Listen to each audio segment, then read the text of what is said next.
আসসালামু আলাইকুম রহমতুল্লাহি বারাকাতুহু। আশা করি সবাই খুব ভালো আছেন। দেখুন, আমাদের এখানে কালকে রাত থেকে অনেক স্নো পড়েছে। তো স্নোয় সাদা হয়ে গেছে চারিদিক। সারা রাত স্নো পড়েছে, এখনো পড়ছে। তো আমার ছেলে সকালে স্কুলে যেতে পারল না, কারণ তার স্নো প্যান্ট যেটা কিনেছিলাম ওটা লাগছে না। স্নো প্যান্ট ছাড়া তো যাওয়া যাবে না। সে কতক্ষণ কান্নাকাটি করলো। সে স্নোয়ের জন্য ওয়েট করেছে অনেক। কিভাবে দিন বদলে যায় এবং প্রকৃতিও বদলে যায়। শুধু বদলায় না কেন, মানুষ বদলায় না। মানুষ বদলাতে অনেক সময় টাইম নেয়, অনেক সময় কেউ একেবারেই বদলায় না। বছর যায়, যুগ যায়, তারপরও বদলায় না। অথচ প্রকৃতি দেখুন কত সুন্দর চেঞ্জ হয়ে গেছে। মানুষও ইচ্ছা করলেই কিন্তু বদলাতে পারেন। এটা দরকার হচ্ছে উইল অ্যান্ড হুইশ। যদি কেউ মনে করে যে না, আমার কাজগুলো খারাপ হচ্ছে, তখন it just takes a minute to say sorry, apologize. যার সাথে কাজগুলো খারাপ হচ্ছে তার কাছে অ্যাপোলোজাইজ করতে হবে, তাকে সরি বলতে হবে এবং আল্লাহকে সরি বলতে হবে। তো আল্লাহকে সরি বলার নিয়ম হচ্ছে যে আল্লাহকে বলতে হবে যে আল্লাহ, আমি যে কাজটা করেছি সে কাজটি ভালো হয়নি এবং এই কাজটি আমি আর কখনোই করব না। এবং আল্লাহ, এই মানে আল্লাহকে যদি আমরা আশ্বস্ত করি যে হ্যাঁ, আমি এই কাজটি কখনো করব না এবং আমি সরি, এই জিনিসটা যদি আল্লাহকে আমি বলি, তখন আল্লাহ কিন্তু সাথে সাথে আমাদের মাফ করে দেন যে আল্লাহ, আমাকে মাফ করে দাও।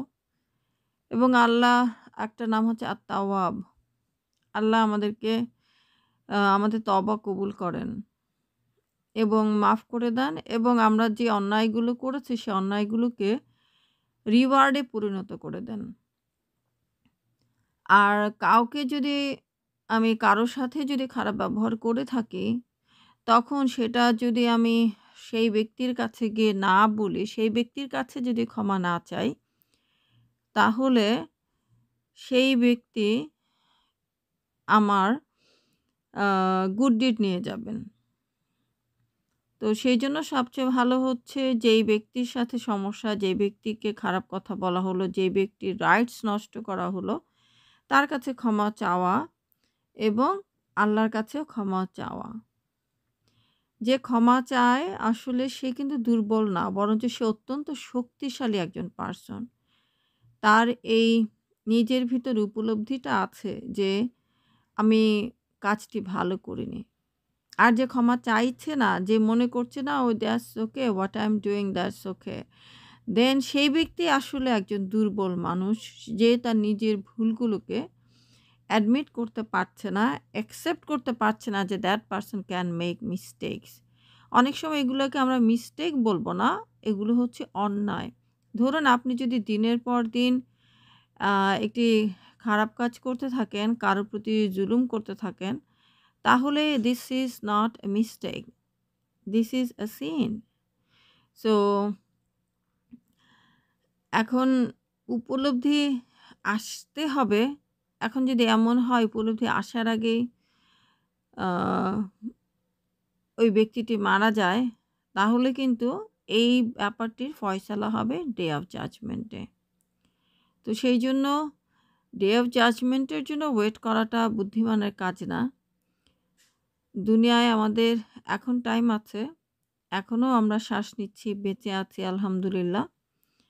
এখনও আমরা ইচ্ছা করলেই আমাদের ভুলগুলোকে সংশোধন করে আমরা সঠিক পথে নিজেকে নিতে পারি এবং ডেফিনিটলি আল্লাহর সাহায্য, আল্লাহর রহমত আমাদের প্রয়োজন এবং আল্লাহর কাছে এগুলো চাইতে হবে। সবাই ভালো থাকবেন, সুস্থ থাকবেন, সবার জন্য শুভকামনা।